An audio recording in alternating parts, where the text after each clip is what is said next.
noblegoldinvestment.com, which is www.pastorpaulgold.com. That's www.pastorpaulgold.com. Chances are you've been here before. The chaos in the markets, the oil prices, the stocks, just when you thought it was safe and interest rates started rising. Then new threats came out of nowhere. Tensions are boiling from Asia to Europe and the Middle East. And adaptation is the key here to safeguarding your wealth. You may not have considered gold before. It is a biblical currency. It's not speculation, but insurance. Noble Gold Investment at www.pastorpaulgold.com have been protecting investors from disasters for years with precious metals.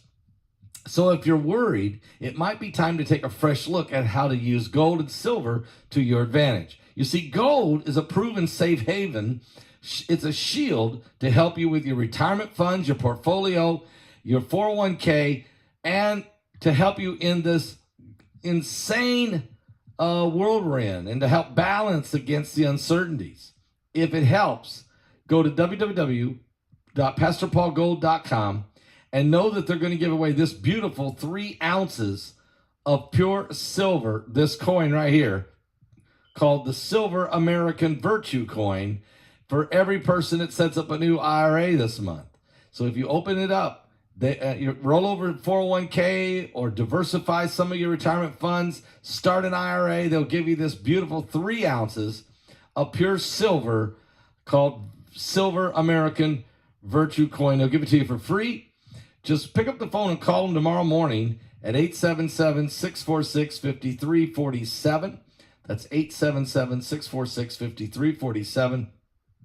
And tell them that Pastor Paul sent you there, okay? On Saturday, Israel targeted locations in densely populated southern Gaza, escalating the death toll. Additional neighborhoods earmarked for attack were instructed to evacuate, amplifying the urgency for civilian protection. The United States and other nations called on Israel to enhance efforts to safeguard non-combatants, especially after a truce collapsed the day before. The possibility of renewed ceasefires in Gaza seemed dim, with Israel withdrawing its negotiators and Hamas's deputy leader stating that any further exchange of Gaza-held hostages for Palestinians imprisoned by Israel would only occur as part of a concluding the ongoing conflict. Quote, "We will continue the war until we achieve all its goals, and it's impossible to achieve those goals without the ground operation," Israeli Prime Minister Benjamin Netanyahu said in an address on Saturday night. After the resumption of fighting on Friday morning, at least 200 Palestinians were reported killed. This is according to the Gaza Health Ministry, the Associated Press has reported. The casualties occurred following a week-long truce with the ruling militant group Hamas. On Saturday, several multi-story residential buildings were struck, leading to extensive smoke in affected neighborhoods. The military distributed leaflets urging the evacuation of approximately 1/4 of the Gaza Strip, encompassing areas with hundreds of thousands of residents, as confirmed by the United Nations monitors. Prior to the renewed hostilities, the United States had cautioned Israel to avoid significant new mass displacements, as reported by the AP. In a separate update, the health ministry revealed that the overall death toll in Gaza since the war's commencement on October the 7th had risen to over 15,000, a substantial increase from the previous count of over 13,000 back on November 20th.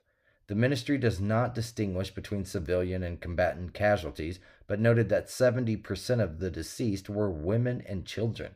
Additionally, more than 40,000 people were reported wounded since the conflict began.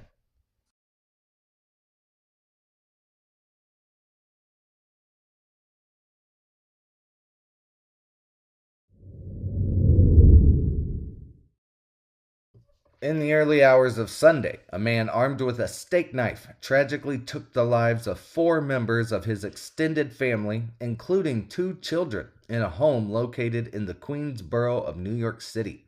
The New York City Police Department reported that a distressing call from a girl in Queens Far Rockaway neighborhood alerted them to the ongoing incident, stating that her, quote, cousin is killing her family members. Upon responding to the scene, the 38-year-old suspect stabbed 2 police officers, both of whom were later hospitalized but expected to recover. Subsequently, one of the officers shot the suspect dead. Authorities revealed that the suspect had a prior arrest related to a domestic violence incident, Reuters reported. The victims of the stabbing included a 12-year-old boy, an 11-year-old girl, a 44-year-old woman, and a man in his 30s. The 11-year-old was discovered outside the house while the other 3 victims were found inside bedrooms. Additionally, a 5th person, a 61-year-old woman, sustained stab wounds and was in critical condition in a local area hospital. The suspect added another layer of danger by setting fire to a couch in the home's living room, compelling law enforcement to await the arrival of the fire department before entering the residence.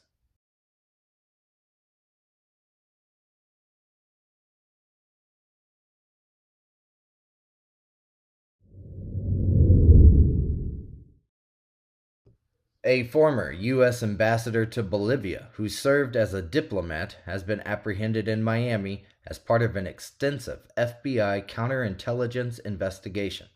The Associated Press has learned that Manuel Roca, 73, faces charges of covertly acting as an agent for the government of Cuba. The arrest occurred on Friday, with additional details anticipated to be disclosed during a court appearance on Monday. This is according to 2 individuals familiar with the matter who spoke to the AP on the condition of anonymity due to the ongoing federal investigation. According to one of the sources, the Justice Department's case alleges that Roca engaged in activities to advance the interest of the Cuban government, the Associated Press reported. U.S. federal law mandates individuals involved in the political endeavors of foreign governments or entities within the United States to register with the Justice Department. In recent years, the Justice Department has heightened its criminal enforcement of illicit foreign lobbying. The Justice Department has refrained from commenting on the case. It remains unclear whether Roca has legal representation, and a former law firm where he works stated that it is not representing him. When contacted by the Associated Press, his wife terminated the phone call.